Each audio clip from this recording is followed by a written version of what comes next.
ഞാനിപ്പോൾ ഉള്ള എവിടെയാണെന്ന് അറിയാം, എൻ്റെ ഫേവറേറ്റ് പാർക്കിൽ എന്നും വന്ന് ഒറ്റയ്ക്ക് സമാധാനമായിട്ട് കുറേ നേരം ഇരിക്കുന്ന സ്ഥലം.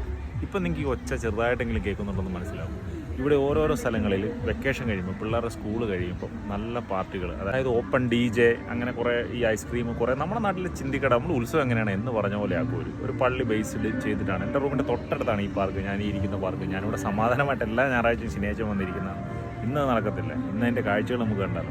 വാ, പോയി കാണാം കാഴ്ചകൾ എന്നൊക്കെ പറഞ്ഞാൽ നമ്മുടെ നാട്ടിൽ ഉത്സവത്തിൻ്റെ അത്രയൊന്നും കിട്ടത്തില്ല. വണ്ടിയിലുള്ള ഫുഡുകളും നമ്മുടെ ഒരു എന്താ പറയുക, നമ്മുടെ നാട്ടിലെ പോലെ ഒരു ഫീൽ ഇവിടെ കിട്ടാറില്ല. വണ്ടിയിൽ കുറേ ഫുഡുകളൊക്കെ നമ്മുടെ വഴികളിൽ കൊണ്ടുപോയിട്ടിരിക്കുന്ന ആളുകൾ കഴിക്കുന്നു. പിന്നെ കുറച്ച് പിള്ളേരൊക്കെ ഇങ്ങനെ ഈ സ്കേറ്റിംഗ് ബോർഡിലും സ്കേറ്റിങ്ങിലും ഒക്കെ ചെയ്യുന്നു. പിന്നെ കുറച്ച് ടെൻ്റ് അടിച്ച് കുറേ ചെറിയ നമ്മുടെ ചിന്തിക്കട പോലെയുള്ള പരിപാടികളും ഒക്കെ. അതൊക്കെ താൽക്കാലികമായിട്ട് കൂടി വന്ന ഒരു 2-3 മണിക്കൂറത്തേക്ക് മാത്രമാണ് ഇങ്ങനെയുള്ള കാര്യങ്ങൾ ചെയ്യുന്നത്. അവരൊരു എൻജോയ്മെൻറ്റ്, ഒരു വൈകുന്നേരം ഈവനിങ് ജസ്റ്റ് വീക്കെൻഡ് ഒന്ന് അടിച്ച് പൊളിക്കുക എന്നുള്ളത് മാത്രമാണ്. പിന്നെ കുറച്ച് പിള്ളേർക്ക് കളിക്കാനുള്ള സാധനങ്ങളും എല്ലാം ആണ്. പിന്നെ അതിനേക്കാൾ ഉപരി എനിക്ക് ഏറ്റവും കൂടുതൽ ഇഷ്ടപ്പെട്ടത് രാത്രിയിലെ DJ ആയിരുന്നു.